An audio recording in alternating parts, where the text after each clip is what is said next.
Good day, beloved. Welcome to the first episode of King series. Today I'll be sharing my thoughts on birthdays and birth anniversaries.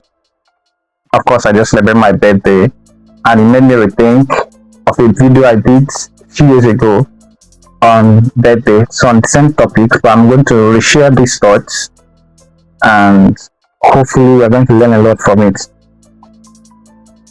And it's going to be as short as possible. Alright, so birth anniversaries. What do you really think? Here's my thoughts. It is a reminder that you're not just growing in age or in number, but also you are counting down to the number of time or the amount of time you have on earth here. So birthdays are not just to be celebrated, but it's a time to reflect, to understand if you are actually moving in time, if you're actually moving in line or advancing as your age is advancing. Of course, you know that wisdom is not just gotten by age, because some people go in number of years, but they don't still attain wisdom. Now, what is wisdom?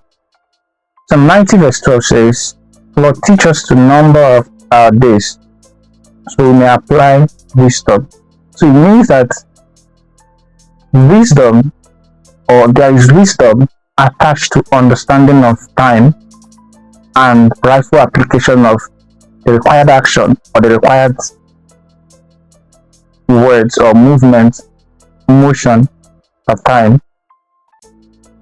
So here I am to say that, for example, if you have 75 years, which is the quality or the design time, is it 70 or 75? If you have 75 years here on earth and this is your 25th birthday, in your calendar per time, the wisdom there is that you've got 50 more years to go and you've got 25 or one more year short than what you had a year ago. So while you're celebrating, where you're sharing your birthday cakes, cheer-ups and everything, remember that 1 year is gone. So after assessing what you've been able to achieve or become within the last 1 year, move on to begin to execute what's next for the 1 year journey that you're here. Of course, the wise man says live every day as though it were the last, because one day you'll be right, it will certainly be the last. So number your days, don't just celebrate, which is good. I'm not the prophet of doom. Celebrate, but beyond the celebration, what are you doing with the time you've got here? What are you doing with the time you've got here? Of course, we are just passengers. Like my secondary school math teacher will always call us passengers. And then I found out that why he calls us that passenger is that we are not meant to be in that school forever. So we are like everyone in the bus, moving to our different locations.